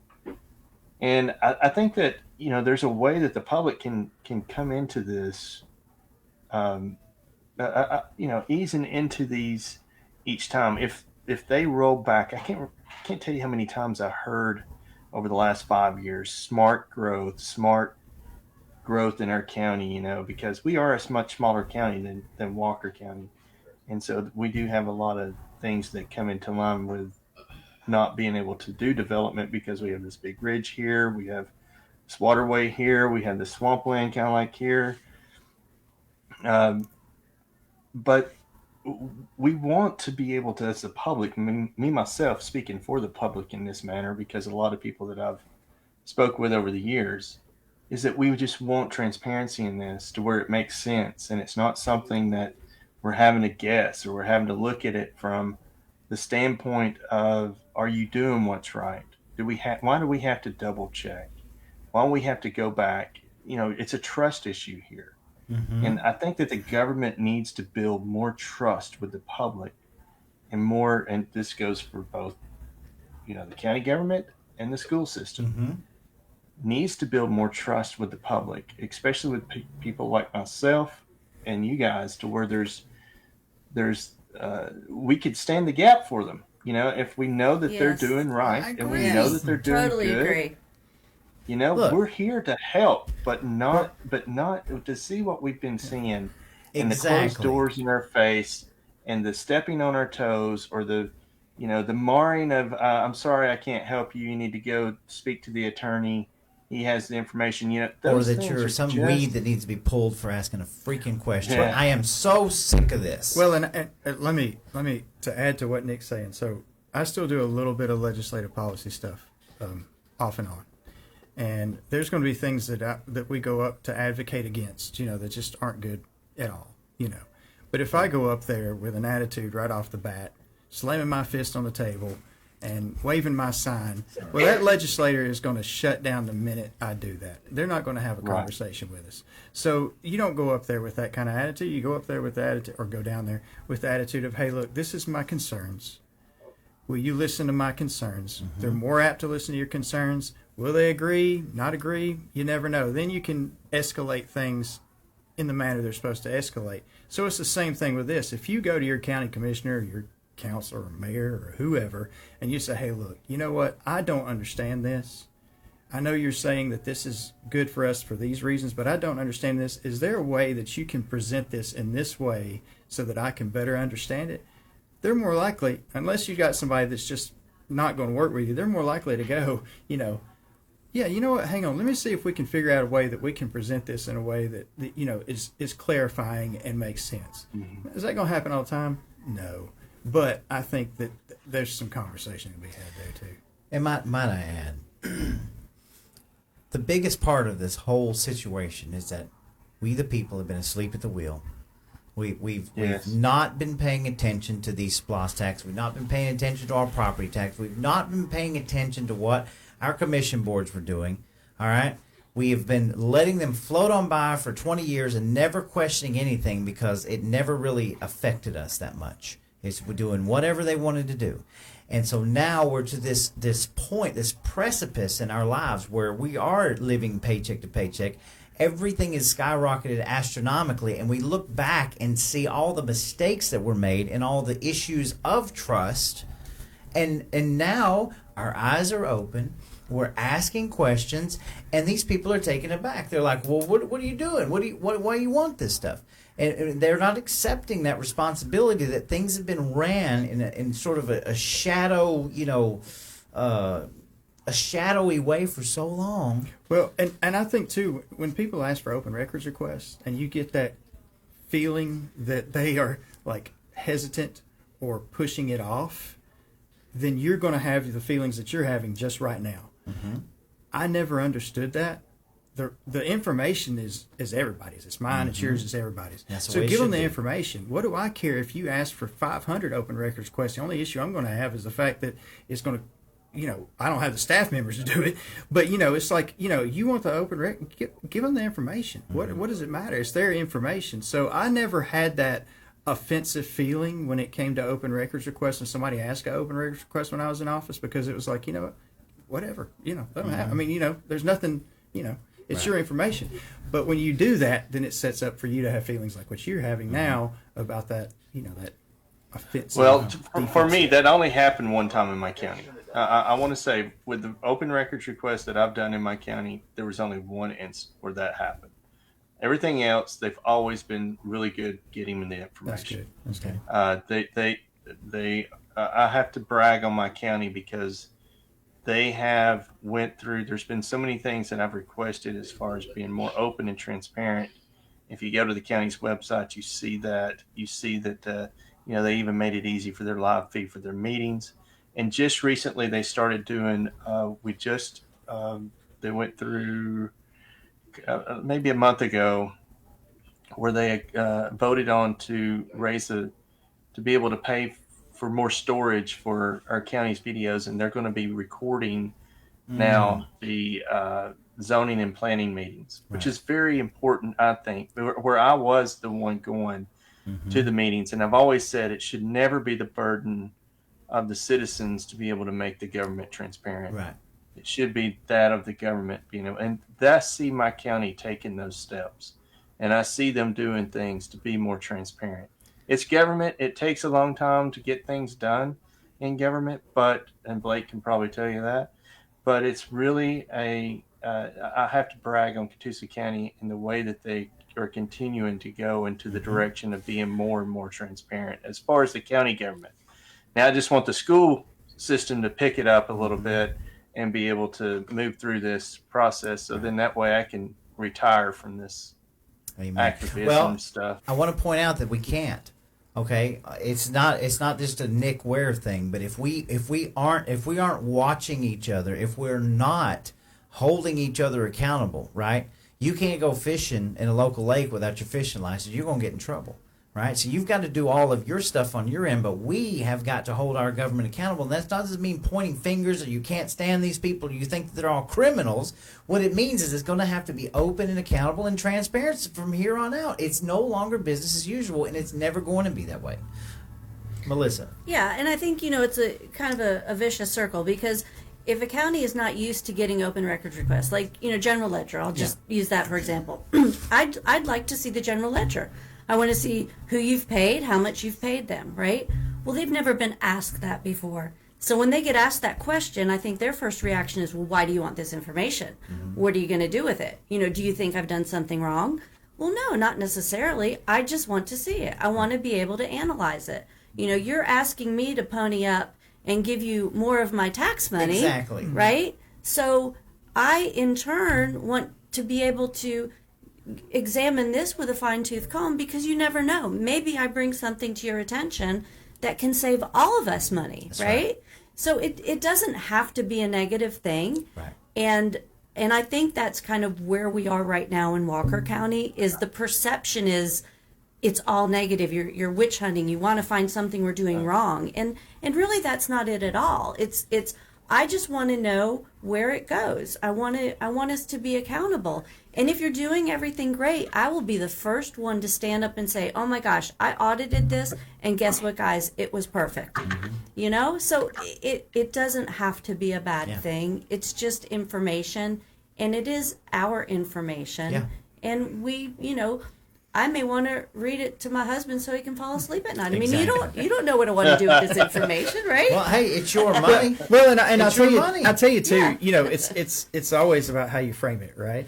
It's always about how you frame it. So if you issue an open records request or something like that, and you frame it, and say, look, I'm trying to educate myself on how government works, how my local government works, and what y'all have to spend your money on, and that's why I want it. It's sometimes that helps. Well, I mean, you've got skin in the game. It's your money. I mean, geez. Look. Well, I can tell you this, that and probably this may fit with the majority of the speakers. 6 years ago, I was just like everybody in the public. I didn't know. I didn't really care. I was just at a point to where, 15 years ago, I cared. I got into politics. I did things, kind of did this activism stuff, and it seen nothing happen, and it felt like I wasted my time. And then, but there was things that pinpricked me to get back into it 6 years. I had to educate myself. James Madison, who is the author of the main author of our 10 amendments to the Constitution, or Bill of Rights, he said in a quote that knowledge will forever govern ignorance. And for us to be our own governors, we must use the power in which knowledge gives. So the only way that people can go and vote on a candidate is that they need to gain knowledge on that candidate. Right. They need to also look at these SPLOST the same way, in the same manner. Anything that comes up with a referendum where they're going to ask you to vote yes or no, then you need to educate yourself. One of the things that came up in my county back in 2003 was the Redevelopment Powers Act. And this is where they would be able to do these areas of development, right? They would be able to carve out areas and be able to give tax breaks to those that would be developing in these areas. And the thing about it is, a lot of people didn't know, unlike a SPLOST, where a SPLOST in 5 years, you can vote no on that SPLOST, and it'll have to go off the referendum, and they have to go back through the process with the legislation to get it back on, to get another one back in, so on and so forth. But in this referendum, if you voted yes for this redevelopment powers, you would never be able to vote on that again. You'd never be able to vote no ever again. Dalton, Whitfield County, they did this. They went through it.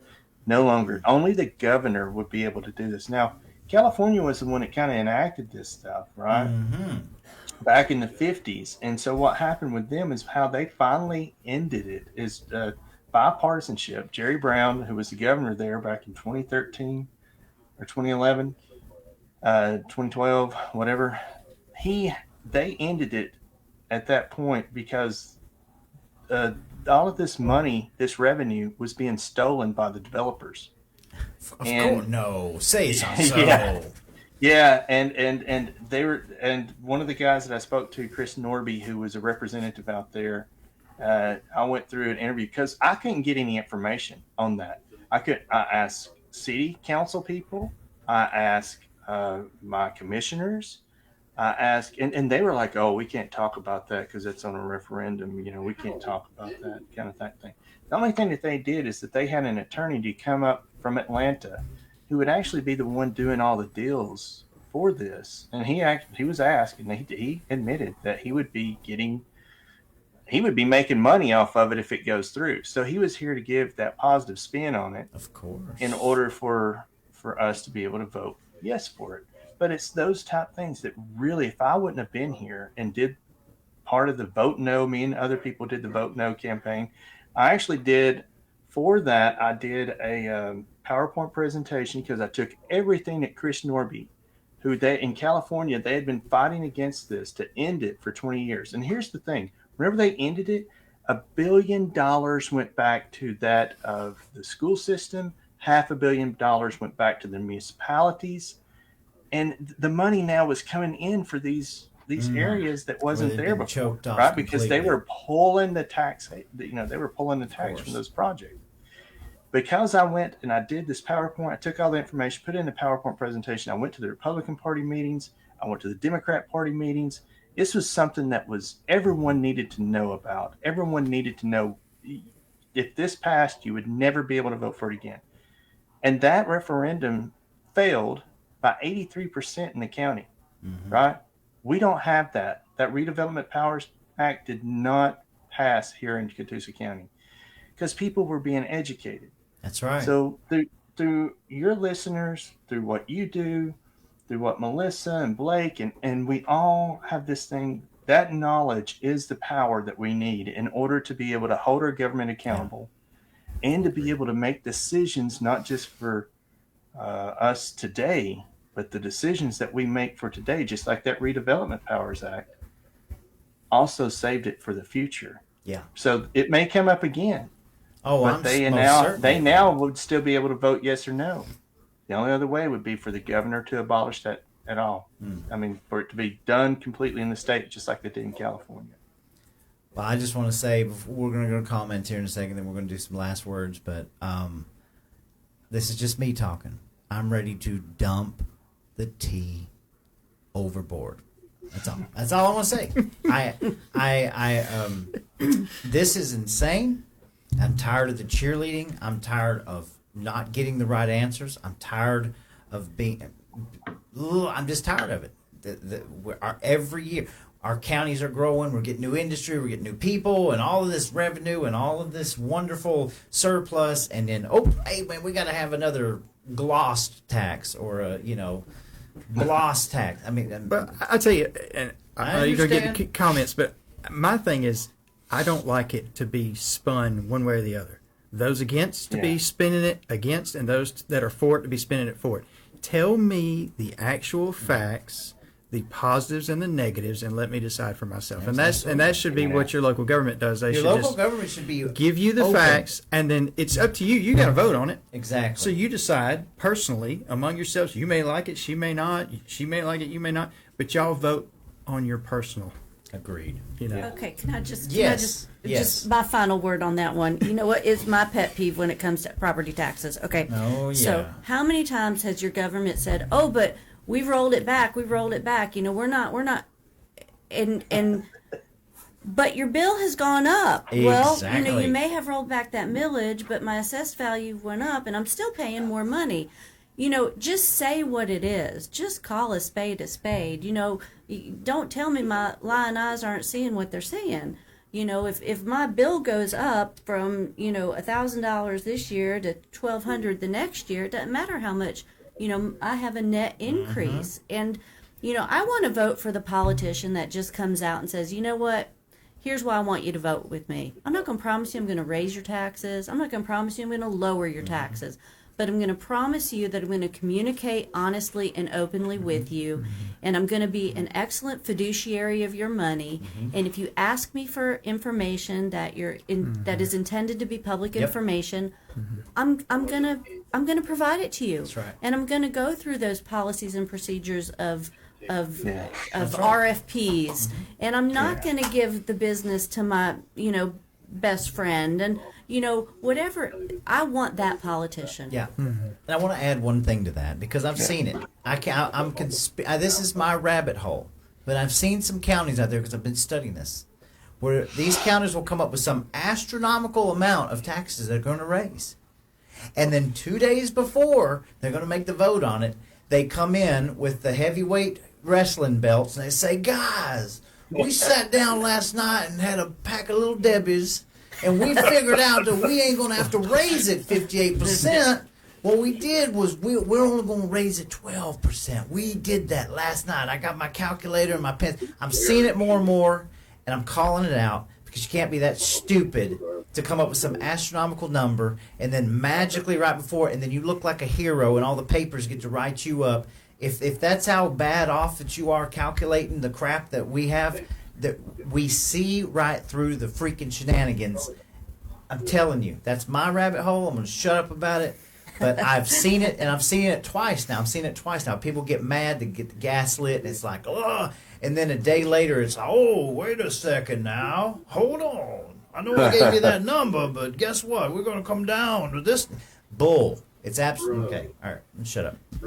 Well, I can say this year Yes. for our budget hearings in Catoosa County, there was one commissioner, a new commissioner named Richard Tharp, Yes. who he asked questions to each one of these department heads, right, that came up selling their budget. He gave them the choice. He just asked them. He didn't give them a choice. He told them, I want to know what the one thing on your budget items that you have proposed that you can live without, and what's the one that that's most needed for your department. And I thought, wow, that's, that way he told them, because if I'm going to look at cutting, I want to look at this area to where I'm trying to it be less of an impact for your department. The times before, man, it's just been stamp. And the commissioners would, there was one that would always say, we really studied on this and we really did this. And I would ask them questions personally about budget line items and things that they should have maybe knew. Or, hey, would you look at this? Never get any information back. They didn't know. It was like, I don't know if I got to that part, or always something, They did it at the Board of Education. They admitted they didn't read it. They admitted it in your county. And I will give kudos because the people have gotten involved. What's happened? Oh, they didn't raise our Board of Education. They did not raise the taxes. They're proactively doing whatever they can to not raise them. And the only reason they're doing that is because we are involved now. Don't you guys see? Because we are involved with them now, they're having to say, oh, we can't do this anymore. It's no longer business as usual. That's what it is. There's no more rubber stamp. Exactly. Okay. Wow. All right, guys. I'm going to have to go through this. Charles, you have been commenting a lot tonight. Let's get to see. Charles, so good to have you. Gail Royale, good to see you. Christina Benjamin, Noreen Canner, my hero. No ESPLOST. Barbara Pinson. No more taxes, period. That's it. Look, again, I'm not here to save. I'm pretty sure most people know where I stand on this issue. But here's my point. I'm a tax-paying person. My family, we've always paid taxes, whether it's a business, my job. I am not against paying taxes. I understand you live on the land. But the way we've been doing it is wrong. And to back me up that there can be better ways is the fact that we've got every candidate out there right now telling us that it's wrong, just telling us that they can do it better, okay? I don't want to wait, but again, we know that this can be fixed, and it's not set in stone. Okay. And Christina had asked a question about the word penny, and I think that you answered that about the 1%. Exactly. So it's a play on words, right? So I'm just gonna kind of go through this. If you stop me, guys.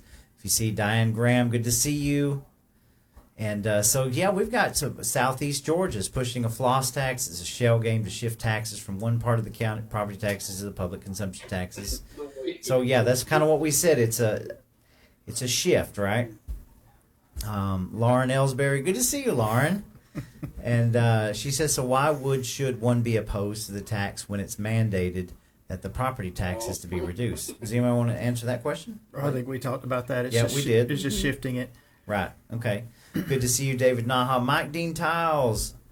That's what I think, too. They do this stuff they vote. He says low voter turnout is I think they do it separately. Of course. Why are you're going to have the general population voting for a tax? They're never going to vote for that. Noreen says, is it true that ESPLOST, that once it is over, so it is always a new tax and one can't be renewed, or you renew your fishing license, not ESPLOST, right? I think we covered that. We did. Blake McMillan, good to see you from Savannah. Let's see here. Barbara Pinson, Floyd County. Boy, oh boy, Floyd County's in some rough shape. Yeah, absolutely. Let's see here. Hall County is pushing this big and telling us if we don't renew it. Yeah, it's happening everywhere, of course. Let's see. Obviously, no property taxes. Blake. Blake says, when I build a house that is $300,000, that's $3,000 passed on. Then your INS is increased. Your transfer tax, and a smart person will add another $3,000 to the sales price to cover that tax. So, sure, you're going to play the system just like the system plays you, right? Orrin Wayne, good to see you this evening, sir. He says, I hear repeatedly that don't California, Georgia recently. You may not know our sales tax in Georgia are approaching sales taxes rates of California, which is probably true. Let's see here. Kevin Payton, good to see you tonight. We certainly don't get much for property tax. I mean, Angela Rubino, good to see you tonight. Wow, we got some awesome comments. We're going to have to go over some of this stuff later. LM Ray says he's never going to vote for the tax myself. It's a no for me. Taxes are theft, period, in my opinion. And the politicians signed a $3 million TAN loan for the 25 budget very late in the year when there was only 500,000 used in 2024. What is a TAN? Tax anticipation. Just to show them that So it's a loan against next year's taxes. It has to be paid off by the end of that year, December 31st. So, like, for instance, if they did a $3 million TAN loan for 2025, it has to be paid off by December 31st of 2025. And if by law. you come up short, what happens? Then federal government gets involved. Okay. Yes, very good comment by LM Ray. Charles Stoker says no such thing as a good tax. Look, I'm all for a reasonable tax, but we are far, far, far beyond a reasonable tax. So I would agree with that. Property taxes, and obviously, property tax is a sin tax. I feel it's a sin tax. You don't ever own your home. My God, what it took for us to get my 82-year-old father through this whole tax thing is incredulous. But yeah. He says I paid more in property tax in 10 years than I paid for property itself. So, yeah. Let's see, guys. I'm going to go to Jennifer White. Where are Chattooga County's financials? Have there been any public postings since the new guy took over? Have you seen anything from Chattooga County? I haven't seen anything. Okay. Let's see. Kevin says citizens run on bare minimum to pay property taxes, so why shouldn't the government? I mean, why shouldn't we be balancing our budgets? So Michael Proctor says, who has the authority to audit local government? Well, I'll take that one. I don't understand why we wouldn't have a forensic audit in the first place. In the shape that we're in, even as a nation, as a country, you look at our federal government. I don't know if you guys saw this. James O'Keefe found a $100 billion scam in the construction industry recently. $100 billion where they were using these Native American companies as shell companies so that people would pay to come in. And they would be able to get first in line, and their companies wouldn't even do anything. They would hire a construction company on the outset of this. They uncovered $100 billion worth of scams, and this has nothing to do with USAID, right? Who does Walker County's? I can't think of the name of the firm that does it, but if you want to force a forensic audit in the state of Georgia, the governor can order it.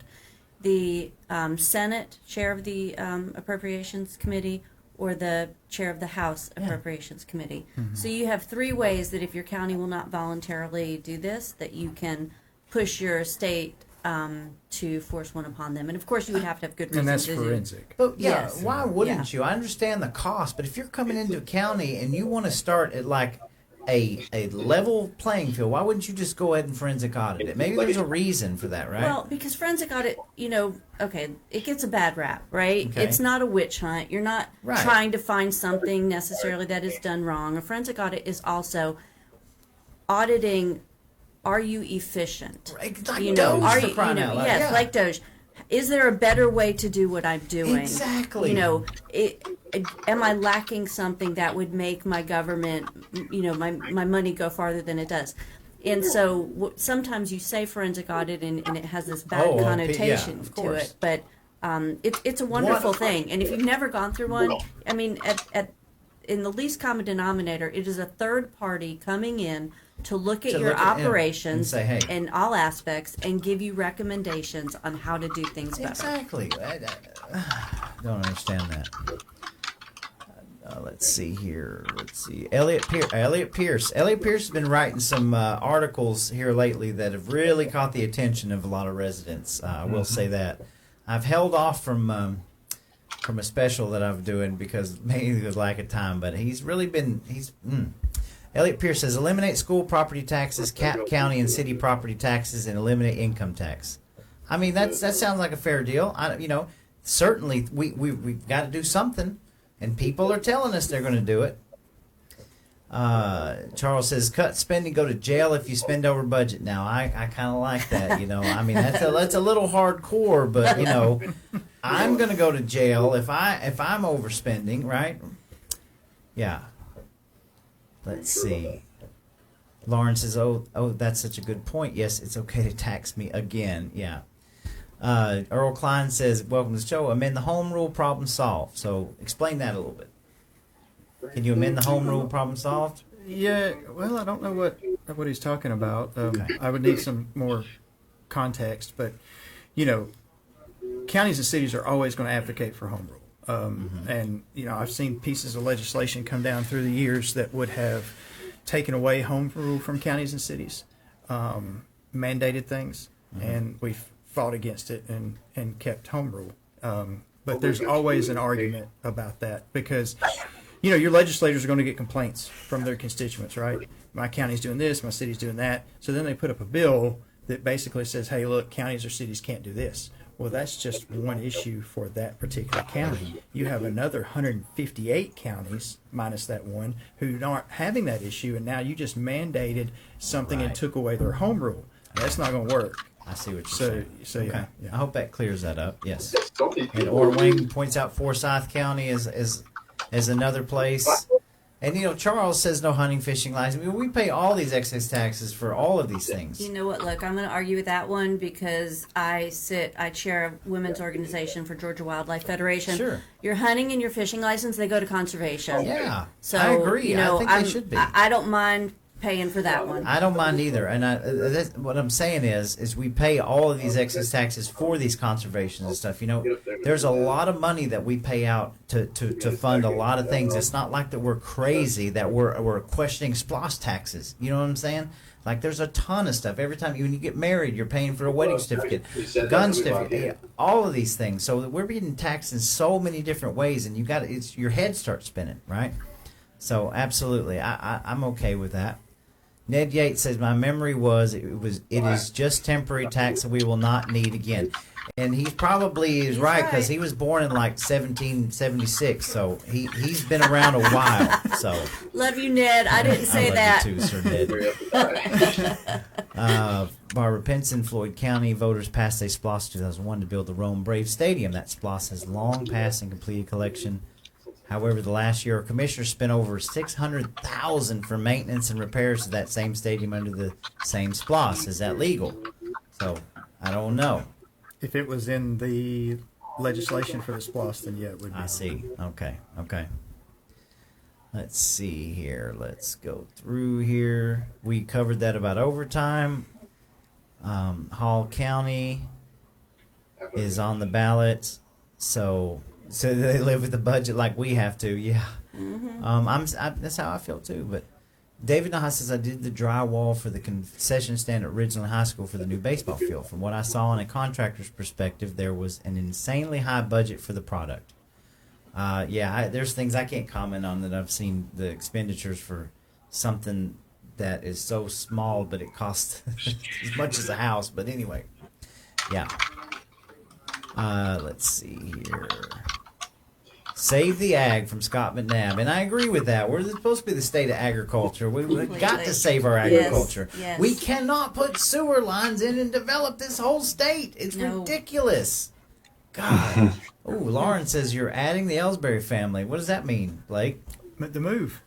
And yes, Yeah. would you like to say? So November 14th, we will be in Walker County. You'll become a Walker County resident. Yeah. Oh my goodness! Yeah. Welcome to Walker County. So, let's see here, guys. I'm sorry, we're going to cut down a little bit for time. Dwight Stevens, good to see you. Always a pleasure. Scott McNabb says, "Yes, ma'am, fully agree," and he better. So, all right, this one, J.J. Lewis. J.J. Lewis has also had a good couple of opinions that I've been reading. He says, the main problem with property taxes now is the appraisal and value formula. The formula that sets the value needs to be reworked. What we're seeing isn't just a one-year issue. It's a critical system problem. The property appraisal and value formula is outdated, and the county budget process is backward. The county government advertise a tax increase or decrease or rollback before verifying the numbers, rely on outdated formulas and accounting practices, and communicate with the public in a way that hides rather than clarifies what's really going on. The working people deserve straight answers, timely information, and modern fiscal management, not last-minute subliminal innuendo and surprises. Amen. Yes. I think that's a mic drop on that. We all agree? And the formula from the state is awful. Okay. Let's see here. Thomas White, good to see you. Shouldn't there be a SPLOST itemized spreadsheet for what the proposal SPLOST being voted for is going on? And we said yes, there should be. Not always the case, right? It should be in the legislation. It should be, yes, absolutely. Let's see. The governor should be audited first. I'm with you on that. Laura Owsley, good to see you. Curious as to approximate cost of a forensic audit. Anywhere from, I would say, $300,000-$400,000 on a low end, up to $1 million on a high end. And again, that's just pulling a figure out of past experience, but we would do that in an RFP process and have people actually bid on it. Okay. And a forensic audit doesn't, you don't have to do the entire county government. You could do departments. Departments, right. Just what matters the most, right? Yeah. What would get things back to ground zero where everybody could start from scratch and say, okay, here we are, this is what we need to do. But I will also throw this in. Even if it cost $1 million, I would guarantee that it would find at least $1 million in savings. I would I agree think with that you would get your return on investment of that money in very short order. Okay. All right. So what we're going to do, guys, because we're approaching 2 hours, I've kept them long enough. I just want you to know this is 3 viewpoints from 3 different counties that have all had experience with all of this stuff, and I'm going to give them the final word on this. And I hope that you're going to walk away from this with a little more understanding about what exactly is at stake here. And so I'm going to start with Melissa, and we give you the final word, and then we'll move to Blake, and then Nick. Well, my final word on this SPLOST for Walker County is I personally am voting no. And I'm not voting no because I am against, SPLOST, as we kind of beat the dead horse, the government has to have money to operate. I'm voting no because I feel like I'm only getting half of this picture. And until I can get the itemized detail that I want to, and until I can trust that my government is being a good fiduciary of this money, then I'm not going to vote for additional taxes. I couldn't agree more. And thank you for having me. Oh, absolutely. Blake? Yeah, I want to thank you for having me. I would just ask people to educate themselves on them. If you have questions, reach out to someone who might know. And if they don't know, let them reach out to somebody and get your answers. Educate yourself. You and I have had this conversation before. When it comes to elections, we don't educate ourselves on the candidates. It is a popularity contest right now. Both sides do it. We treat our elected officials like celebrities and not employees. And at times we started voting on results and policy and not how many Facebook members they got or how much money they garner. Or if they've lived here all their lives. Yeah, that's right. That's right. true. That's right. True. But educate yourself, ask questions, reach out to somebody if you don't know, be educated voters. All right, Nick. Well, with this year's election, our ballots, it's only got for the SPLOST and the candidates for the state What's the position The called? I'm PSC, sorry. the PSC positions, Public and then it's service. got Public the Service Public Commission. Service Commission. Yes, sorry. I'm getting kind of tired. This is like close to my bedtime. Sorry, y'all. So, the same way, everyone needs to be educating themselves on anything that you go to the ballot. This is a decision that can change for this year, for next year, for 5 years, or it can change for next generations. Your decisions today is very important on what the future generations will be handed. So to go into any election or voting on any referendum with just doing what you think feels good or what your friend told you that you should vote for is an ignorant decision. You didn't go into it educated. And like I had mentioned earlier in the program, Madison said that knowledge will forever govern ignorance.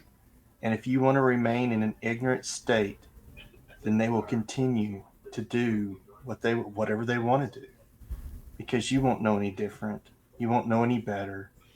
And you'll continue to complain and watch your Fox News channel, your CNN, or whatever, and you'll yell and scream, and your blood pressure will rise, and you'll have all these health issues, and you'll spend many nights not sleeping, and you'll spend much time away from your family because you're trying to deal with something that you can't understand. All the information is there. We have the internet. You can go to the county's websites. You can get what you need. If you can't, you can then learn how to go about seeking that from the request for information from your county government or your school board. And it doesn't have to be a form. It can be an email. Anything that you do, I always say, do a paper trace, where then that way you've always got something. Email is the best way. Yeah. But they have to answer that. It's not some, you got to go through all this hoops or whatever to be able to get the information. It's as simple as just asking the question. And they have 3 days to respond to you, not get you the information, but 3 days to respond to you according to Georgia law. So educate yourself. Mm-hmm. Be vigilant in knowing that posterity, future generations are expecting us to do what's right here and now. And the ag thing came up. I'm very much for having those ag pieces that are part of your county. If you've got the ag, protect it. Because heaven forbid we go into like a Hunger Games type situation, and we've got to figure out how we're going to be able to feed our people in our county. That's right. Lord, so this, like Blake said, that is a national security issue as well. So, no, data centers are national security. Don't get me started. Yeah, we got we can't go 2 more hours. Okay. So just be diligent right. in trying to educate yourself. Right. Do what you can do to have that knowledge, because once you have that knowledge, you now have the power. All right. Okay.